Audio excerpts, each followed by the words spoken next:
Dear friends, कैसे हैं आप सब। उम्मीद करती हूँ कि आप लोग बहुत अच्छे होंगे। टाइटल पढ़ के जान लिया होगा कि मैं किस बारे में बात करने जा रही हूँ और मुझे उम्मीद है आपको मेरा वीडियो पसंद आएगा। फ्रेंड्स, ऐसा कहा जाता है कि जो सत्ता पर आसीन हो, जो सत्ता पर आरूढ़ हो, उसके डिसीज़न से सबका नफ़ा नुकसान जुड़ा रहता है। यानी कि उसका गलत या सही डिसीज़न सबके लिए अच्छा या बुरा साबित होता है।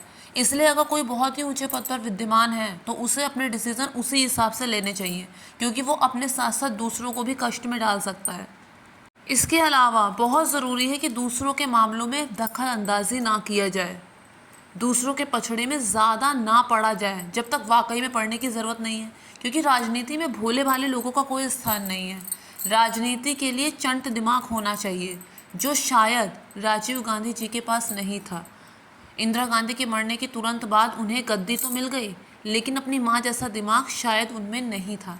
उनकी एक गलती की वजह से न केवल उनकी जान गई, बल्कि इसके अलावा कितना भीषण नुकसान हुआ है उसके बारे में अब हम इस वीडियो में बात करेंगे। मुझे उम्मीद है कि आपको मेरा वीडियो पसंद आएगा, तो मैं अपने वीडियो को आगे बढ़ाती हूँ। आज शुरू होती है 1948 में। 1948 में क्या हुआ कि श्रीलंका आज़ाद हुआ। उससे पहले वहाँ पर अंग्रेज थे, उनका राज चलता था, और इन अंग्रेज़ों से पहले वहाँ पर तमिल रहते थे और सिंहलेज रहते थे, यानी कि जो बौद्ध धर्म को मानने वाले थे वो रहते थे। तो श्रीलंका को आज़ादी मिलने से पहले वहाँ पर खेतों में काम करने के लिए भारत के तमिलनाडु से लोग आते थे। होता है अक्सर ऐसा कि उत्तर प्रदेश से पंजाब में लोग जाते हैं, इसके अलावा यहाँ से कहीं बाहर विदेशों में काम करने लोग जाते हैं। तो वहाँ पे क्या था कि भारत के तमिलनाडु से खेतों में काम करने के लिए लोग आते थे। कहाँ पर? श्रीलंका में। तो श्रीलंका में उन्हें कहा जाता था कि ये इंडियन तमिल्स हैं। वो हिंदू थे, इंडियन तमिल्स थे, और वहाँ पे जो पहले के तमिल थे उन्हें कहा जाता था कि ये श्रीलंकन तमिल्स हैं। अब बात यहाँ पे ये थी कि जो इंडियन तमिल्स थे उनकी संख्या सिर्फ 23% थी, और जो सिंहलेज थे यानी कि जो बौद्ध धर्म को मानने वाले थे उनकी संख्या थी 70%। लेकिन जब श्रीलंका को आज़ादी मिली तो इत्तेफाक से ऐसा हुआ कि वहाँ पर जितनी भी गवर्नमेंट पोस्ट थी उनमें ज़्यादातर, बल्कि ऑलमोस्ट तमिल ही शामिल थे, तमिल थे। उनमें जो गवर्नमेंट पोस्ट पर थे वो तमिल थे, और ये पोस्ट उन्होंने किसी की रहमो करम से नहीं पाई थी, अपनी मेहनत और बलबूते पे उन्होंने ये मुकाम हासिल किया था। लेकिन ये बात जो थी, जो सिंहलेज को प्रॉब्लमेटिक लग रही थी, उन्हें लगा कि ये तो अल्पसंख्यक है, सिर्फ 23%, हम 70% है, कहीं हम पर हावी ना हो जाए, कहीं हमें ओवरटेक ना कर ले। तो फ्रेंड्स, ये जो हीन भावना होती है, ये जो इनसिक्योरिटी की भावना होती है, बड़ी खतरनाक होती है। वो 23% भला क्यों उन्हें ओवरटेक करेंगे? क्या ज़रूरत पड़ी है उन्हें? उनका अपना काम चल रहा है, तुम अपना काम चलाओ। लेकिन पता नहीं लोगों की इनसिक्योरिटी इतनी ज़्यादा किस कदर बढ़ जाती है कि वो इतनी ज़्यादा नीचता पे उतर आते हैं कि सामने वाले को कैसे डाउन करें, कैसे हम ऊपर बने रहें, कैसे हम अपना घमंड दिखा सकें, कैसे हम अपना ईगो दिखा सकें। तो शुरुआत सिंहलेज ने ही की। उन्होंने क्या किया? उन्होंने कुछ उल्टे सीधे से संविधान लागू कर दिए। उन्होंने किया कि 1948 में जब फ्रीडम हुई तो उसके बाद सिंहलेज ने ये डिसीज़न लिया कि जो माइग्रेटेड तमिल्स हैं उनको मतलब कोई स्थान नहीं, वो अल्पसंख्यक, उनको हटाओ। इसके अलावा जो वहाँ की नेशनल लैंग्वेज थी उससे कहा कि ये इंग्लिश नहीं होगी, ये सिंगला लैंग्वेज होगी, यहाँ की नेशनल लैंग्वेज। इसके अलावा उन्होंने कहा कि जो सिंहलेज स्टूडेंट हैं उनको आरक्षण दिया जाए, ताकि जो गवर्नमेंट जॉब्स हैं या फिर जो भी ऊँचे पद हैं वो सब उन्हीं को मिले। इसके अलावा उन्होंने ऐसी सिचुएशन कर दी कि तमिल का जो वजूद है वो ही ख़त्म हो जाए। पूरा इसका उन्होंने मतलब इंतज़ाम कर दिया। लेकिन उसके बाद क्या हुआ? अब किसी के साथ अन्याय होगा तो देर सवेर कभी ना कभी तो वो आवाज़ उठाएगा ही ना। वो आखिर भला कब तक दब कर रहेगा? ऐसा ही कुछ तमिल्स के साथ हुआ। अब वहाँ पर उन्हें ये कह के तो चुप नहीं कराया जा सकता था ना कि तुम खाली अपने काम से काम रखो, हम तो अन्याय करेंगे। यहाँ ये कह के उन्हें चुप नहीं कराया जा सकता था। वहाँ पर क्या हुआ कि जब तमिल आवाज़ उठाते तो श्रीलंकन गवर्नमेंट उनकी आवाज़ को दबा देती। कैसे दबाती? मिलिट्री लगा देती, और इसके अलावा ऐसे ब्रूटल एक्ट किए जाते। समझ में नहीं आता कि लोग औरतों से दुश्मनी क्यों निकालते हैं, या तो औरतों से या बच्चों से। अरे दम है तो अपने बराबर वाले से लड़ो ना। तुम किसको, औरत को दबाकर अपने आप को ऊंचा नहीं उठा रहे हो, बल्कि तुम और गर्त में ज़्यादा गिर रहे हो। तो यहाँ पे मैं खुलकर एक्सप्लेन नहीं करूँगी कि क्या हुआ था, वो आप खुद ही समझ जाएंगे कि मैं क्यों ये वाली बात कह रही हूँ। तो चलिए अब इसमें आगे बढ़ते हैं। तो इस तरह से तमिल्स के साथ बहुत ही गलत व्यवहार, बहुत ही ज़्यादा बुरा व्यवहार हुआ। तो तभी एक क्रांति ने जन्म लिया। वहाँ पर एक एसोसिएशन का फॉर्मेशन हुआ जिसका नाम था लिट्टे। लिट्टे बोले तो लिबरेशन टाइगर्स ऑफ तमिल इलम। तो यहाँ पर इसके जो मुखिया थे जिन्हें कहते हैं विल्लू पिल्लई प्रभाकरन, उन्होंने तमिल की तरफ से ये जो लिट्टे एसोसिएशन थी इसको बनाया। तो इसके बनने के बाद सिंघलेस की तरफ से जो श्रीलंकन गवर्नमेंट थी वो थी, और तमिल्स की तरफ से ये थे लिट्टे, और दोनों अपने अपने वजूद के लिए लड़ रहे थे। भयानक युद्ध उनके बीच हो रहा था, दोनों अपने अपने वजूद के लिए लड़ रहे थे। इसके अलावा लिट्टे की एक मांग और थी कि जितने में तमिल्स हैं, एक काम करो, तुम लोग शांति से नहीं रह सकते तो जो इस देश के दो टुकड़े करो, हम जो तमिल्स हैं वो अपना अलग देश में रहेंगे, अपने शांति से हम अलग देश में रहेंगे, तुम्हें अपना देश मुबारक हो। तो ये बहुत ही खतरनाक डिसीजन था, ऐसे ही किसी देश के दो टुकड़े नहीं किए जा सकते थे। तो ये बात उन्हें ठीक नहीं लग रही थी, तो इस वजह से यहाँ पर युद्ध का माहौल था, युद्ध हो रहा था, लगातार युद्ध हो ही रहा था। लेकिन तभी ये हुआ कि तमिल तो सेफ़ हो गए क्योंकि बहुत ही स्ट्रॉन्ग एसोसिएशन थी ये लिट्टे, लेकिन युद्ध बहुत होता था, बहुत नुकसान होता था, और क्या कहते हैं, लोग एकदम क्षतिग्रस्त होते थे। तो अभी वहाँ पे इंडिया में जो तमिल्स थे उन्होंने इंडियन गवर्नमेंट पे दबाव बनाया कि जो सिविल वॉर हो रहा है श्रीलंका में उसमें सफ़र तो इंडियंस भी तो कर रहे हैं, तो हमें लगता है कि इंडियन गवर्नमेंट को भी उसमें दखल देनी चाहिए, ऐसा कहा। तो जब राजीव गांधी के कान तक ये बात पहुंची तो उन्होंने क्या किया, उन्होंने 3 शिप्स भेजे तमिल्स की मदद के लिए। उसमें हथियार आदि तो नहीं थे, उसमें यह था कि खाना था, दवा आदि थी, और जो जो मदद हो सकती थी वहाँ पर, मतलब क्षतिग्रस्त लोगों को, युद्ध में जो क्षतिग्रस्त लोग थे उनकी मदद के लिए 3 शिप्स भेजे। लेकिन क्या हुआ कि श्रीलंका गवर्नमेंट ने वो 3 शिप्स वापस लौटा दी कि तुम कौन होते हो भाई, तुम कौन होते इसमें पढ़ने वाले। तो क्या थे, वो तीनों शिप वापस लौटा दिए। अब जब उन्होंने तीनों शिप वापस लौटा दिए तो क्या किया, राजीव गांधी ने वहाँ इंडियन गवर्नमेंट तक अपना ये मैसेज पहुँचाया कि एरोप्लेन्स से मदद आ रही है, जिसमें खाने के पैकेट्स, दवाइयों के पैकेट्स और ज़रूरी जो भी सुविधाएं हैं वो उतारी जाएंगी, लेकिन अब अगर रोका तो परिणाम तुम्हारे लिए बहुत ख़तरनाक साबित होगा। तो इस वजह से यहाँ पर ये मदद नहीं रोकी गई। लेकिन फिर उसके बाद क्या हुआ, राजीव गांधी सिर्फ इतना चाहते थे कि तमिल को हक मिले, लड़ाई ख़त्म हो जाए। इसके लिए वो समझौता पत्र पे हस्ताक्षर चाहते थे। इसके लिए वो गए कोलंबो पहुँचे, और वहाँ पर उन्होंने प्रेसिडेंट से इस बारे में बात की। और इस समझौते की जो थी वो मुख्य शर्तें क्या थी कि एक तो तमिल्स को उनके राइट मिले, और दूसरी शर्त ये थी कि जो लिट्टे है वो हथियार डाल दे। अब लिट्टे ने इतना मारकाट मचा रखा था, इतना कुछ हो गया था, अब लिट्टे हथियार भला क्यों डाले। तो समझौता पत्र में हस्ताक्षर होने से पहले राजीव गांधी ने उससे, लिट्टे के जो मुखिया थे उनसे भी बात की कि समझौता पत्र होगा, उसमें हस्ताक्षर होंगे, लेकिन आपको इस मामले में आप कोई दखल नहीं देनी, आपको हथियार डालने होंगे, तुम मान जाना, ऐसा कहा। तो उस टाइम तो लिट्टे ने हाँ हाँ बोल दिया, पहले तो ना नुकर करके उसने हाँ बोल दिया, लेकिन वो बहुत चंट आदमी था। तो क्या हुआ, जैसे यहाँ पे समझौता पत्र में हस्ताक्षर हुए तो वहाँ कोलंबो में बहुत ही ब्रूटल एक्ट शुरू हो गए, खूब मारकाट मचने लगी, यहाँ तक कि जो प्रेसिडेंट था उसके घर का एक हिस्सा जला दिया गया।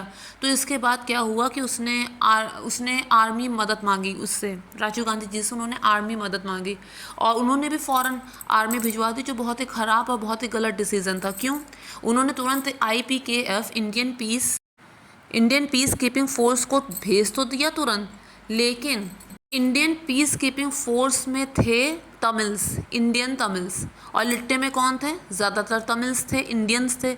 इंडियंस को ही इंडियंस के खिलाफ खड़ा कर दिया। तो इसमें बहुत सारे, लगभग 1200 के लगभग IPKF मारे जा चुके थे, और इसके अलावा जो कितने करोड़ रुपया बर्बाद हुआ था, इतने ज़्यादा करोड़ रुपया बर्बाद हुआ था उस लड़ाई में, जो लड़ाई उनकी खुद की थी ही नहीं। तो ये सब हुआ। तो इसके बाद क्या हुआ कि राजीव गांधी को वहाँ पर श्रीलंका में जब गार्ड ऑफ ऑनर दिया जा रहा था, तभी एक श्रीलंकन ने क्या किया, उन पर अटैक कर दिया, लेकिन उस अटैक में वो बच गए। अब इसके बाद क्या हुआ कि राजीव गांधी हमेशा तो प्राइम मिनिस्टर नहीं बने रहे। उसके बाद जब वो प्राइम मिनिस्टर से, अगले इलेक्शन में वो प्राइम मिनिस्टर के पद से हट गए, तो उसके बाद VP सिंह उनकी जगह प्राइम मिनिस्टर बने, और जब VP सिंह जब प्राइम मिनिस्टर बने तो उन्होंने IPKF को वापस इंडिया बुला लिया। अब IPKF जो थी वो वापस इंडिया आ चुकी थी। वहाँ जब श्रीलंका में जो नया प्रेसिडेंट बना उसने लिट्टे से हाथ मिला लिया, जो सबसे ज़्यादा हैरतअंगेज़ करने वाली बात थी। लेकिन इतनी मारकाट के बाद मरता क्या ना करता, तो लिट्टे भी, उसने भी हाथ बाकायदा मिला लिया। लेकिन IPKF जो है वो इंडिया में वापस जाएगी और यहाँ नहीं श्रीलंका में रहेगी, इस बात का जो शर्त थी, इस बात की वो रखी गई। इसके बाद क्या हुआ कि अब राजीव गांधी प्राइम मिनिस्टर के पद पर नहीं थे, लेकिन एक प्रेस कॉन्फ्रेंस में उन्होंने कह दिया, उन्होंने क्या कहा कि अगर वो पावर में आएंगे तो वो फिर से IPKF को श्रीलंका भेजेंगे। रेडियो पर जो लिट्टे का मुखिया था वो ये बात सुन रहा था और तभी उसने डिसाइड कर लिया कि अब राजीव गांधी को रास्ते से हमेशा के लिए हटाना है। तो राजीव गांधी की कही ये बात उनके लिए बहुत ज़्यादा खतरनाक साबित हुई। तो क्या हुआ था फिर ऐसा उस दिन, किस तरह से वो सुसाइड बॉम्ब जो ह्यूमन बॉम्ब बनकर जो आई थी धनु, वो किस तरह से राजीव गांधी के पास पहुंची थी, इस पूरे कांड की बाकायदा पहले से रिहर्सल की गई थी कि किसी भी एक्स प्राइम मिनिस्टर के पास कितनी सिक्योरिटी होती है, जब उसकी रैली होती है तो कितनी सिक्योरिटी होती है और कैसे उसके पास पहुंचा जा सकता है। इस पूरे ड्रामे की पहले रिहर्सल की गई थी। लिट्टे के कुछ मेंबर इसमें शामिल थे, शिवराजन था उसमें, हरि बाबू था उसमें, नलनी थी उसमें, धनु थी उसमें और सुभा थी उसमें। तो यानी कि 3 लेडीज़ और 2 जेंट्स यही जो थे ये मुख्य राजीव गांधी को मारने के मुख्य हत्यारे थे। तो कैसे वहाँ पर क्या हुआ था ऐसा, तो वहाँ पर क्या हुआ कि जब वो अपनी रैली के लिए वहाँ पर पहुँचे तो सब कुछ पहले से डिसाइडेड था कि वहाँ पे जो इंदिरा गांधी का स्टैचू है सबसे पहले वो उस पर माला पहनाएंगे, फिर उसके बाद रेड कारपेट से होते हुए आएंगे, रेड कारपेट के पास कितने लोग खड़े होंगे जो उनका स्वागत करेंगे, वो सब पहले से डिसाइडेड था, कुछ भी रैंडम नहीं था। क्योंकि रेड कारपेट में तो सिर्फ वही आ सकता था ना जो मेटल डिटेक्टर से चेक होकर आया हो। तो इसलिए वो 3 लेडीज़ जो थीं, जिसमें से 2 जो थी जिन्होंने बॉम्ब लगा रखा था, वैसे जैकेट पहन रखी थी अपने कपड़ों के नीचे, तो वो तो उस मेटल डिटेक्टर के पास नहीं आ सकती थी। लेकिन जो वहाँ के रैली के जो मुख्य कर्ता-धर्ता थे AJ डोस, उनसे बहुत कोशिश की, ये पत्रकार के भेस में जो शिवराजन आए थे और हरि बाबू थे, उन्होंने बहुत कोशिश की कि इन तीनों लेडीज़ का भी नाम उसमें आ जाए उनके स्वागतकर्ताओं की लिस्ट में, लेकिन ऐसा हो नहीं पाया। जब ऐसा नहीं हो पाया तो वहाँ पर एक महिला अपनी बच्ची के साथ आई थी जो रेड कारपेट में जिसे आने का अधिकार दिया गया था, वो बच्ची कोकिला राजीव गांधी को अपनी एक कविता सुनाना चाहती थी। तो मौका पाकर क्या हुआ, पहले नलिनी ने और सुभा ने तो हिम्मत छोड़ दी क्योंकि वहाँ पर इतनी तगड़ी सिक्योरिटी थी, बार बार चेकिंग हो रही थी, तो उन्होंने तो हिम्मत छोड़ दी कि नहीं अब नहीं हो पाएगा। लेकिन जो धनु थी वो डटी रही, वो वहीं पर इंतज़ार करने लगी कि किस तरीके से वो जल्दी से जल्दी रेड कारपेट तक पहुँचे। अब उसके बाद जब उसने भीड़ देखी तो भीड़ का फ़ायदा उठाकर, क्योंकि जब पता चला कि राजीव गांधी आ रहे हैं तो ज़्यादा से ज़्यादा लोग रेड कारपेट में आना चाहते थे। वो AJ डोस से विनती कर रहे थे कि हमारा नाम भी उसमें लिख दो ताकि हम भी रेड कारपेट पे आकर उनसे क्या कहते हैं राजीव गांधी जी का स्वागत कर सकें, उनसे हाथ मिला सकें। तो इस वजह से उन्होंने बहुत उनसे रिक्वेस्ट की थी, लेकिन किसी को भी ऐसा करने की अनुमति नहीं मिली गई थी। फिर अचानक से जब राजीव गांधी आए और जब खूब भीड़ एकदम से बढ़ी तो धनु मौके का फ़ायदा उठाकर वो जो माँ बेटी थी उनके पीछे जाके खड़ी हो गई। किसी ने भी नोटिस नहीं किया कि धनु वहाँ जाके खड़ी हो गई है। इसके बाद जब धनु आगे बढ़ने लगी, भीड़ का फ़ायदा उठाकर तेज़ी से राजीव गांधी की तरफ बढ़ने लगी, तो एक लेडी कांस्टेबल थी, उसने रोका, उसने वहीं पर उसे रोका, उसे आगे बढ़ने नहीं दिया। लेकिन तभी राजीव गांधी ने कहा कि नहीं, आने दो उसे। अब जब राजीव गांधी जी ने कह दिया आने दो उसे, तो वो लेडी कांस्टेबल कहती ही क्या। तो उसके बाद वो आई, उसने चंदन की माला उन्हें पहनाई और पैर छूने के लिए झुकी। जैसे ही पैर छूने के लिए झुकी, उसने अपने कपड़ों के साइड में पहले एक बटन दबाया जिससे बारूद के चलने जैसी आवाज़ आई, और फिर दूसरा बटन दबाया, और उसके बाद वहाँ पर बहुत सारे, एक तेज़ी से वहाँ पर धुआं उठा और बहुत सारे लोग एक साथ मारे गए। राजीव गांधी समेत बहुत सारे लोग एक साथ मारे गए। तो इस तरीके से उसने सोचा था, जो लिट्टे का मुखिया था, कि हाँ अब इसको रास्ते से हटा देना है। उसने एकदम ही निगाह में चढ़ा लिया था और उसने वही किया। और उसके जो ग्रुप के मेंबर थे वो इतने ज़्यादा कह सकते हैं कि अपने काम के प्रति डेडिकेटेड थे कि उन लोगों ने आत्महत्या कर ली पकड़े जाने के बजाय। हाँ, नलिनी थी जो हेल्पर कही गई थी, वो बहुत टाइम तक जेल में बंद रही और अब शायद कह रहे हैं कि वो छूट भी गई है। जो कुछ भी हुआ वो बहुत ही ज़्यादा खतरनाक, बहुत ही ज़्यादा पेचीदा था।